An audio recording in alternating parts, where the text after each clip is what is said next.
next one up, number 4. I am going to kind of speed up here. I'm going to go ahead and graph. There's the slope, got your intercept, that's 1. Slope is -3/1, so that's down 3/1. There's the next point. Go ahead and plot in a couple more of those, and I'll be able to come up with a nice straight line for that. Now this is equal to, so I'm drawing a solid line here. Now I'm going to go in with my shading. This is less than, so I am going to be shading below the line. So there's my shading below the line. However nice and neat it is, doesn't matter. Moving on, this next one, I'm going to go ahead and jump to having this solved for.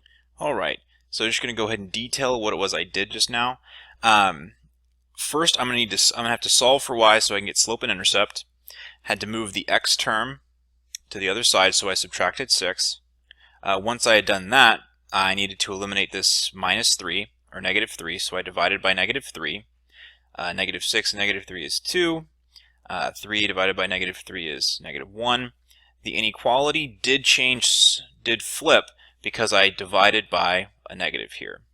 Now I'm going to go on to graphing it. Alright, so this other black line here is a little darker. That's the one that I just drew. The y-intercept, that's -1, so I started at -1 here. The slope is 2/1, so that's up 2/1. Since the inequality changed, I'm going to be shading greater than, so here's your shading on that.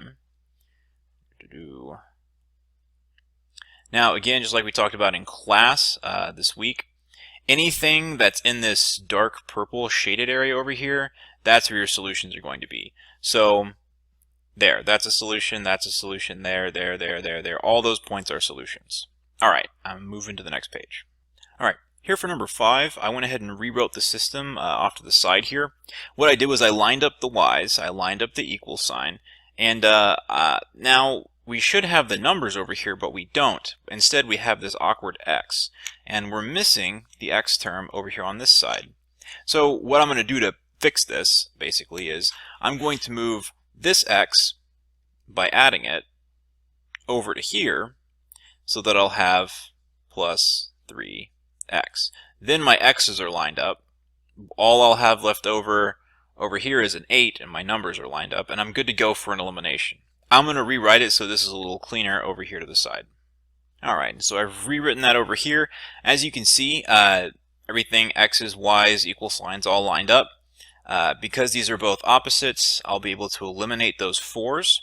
I'll just add up my x's here. 1 and 3, that's 4.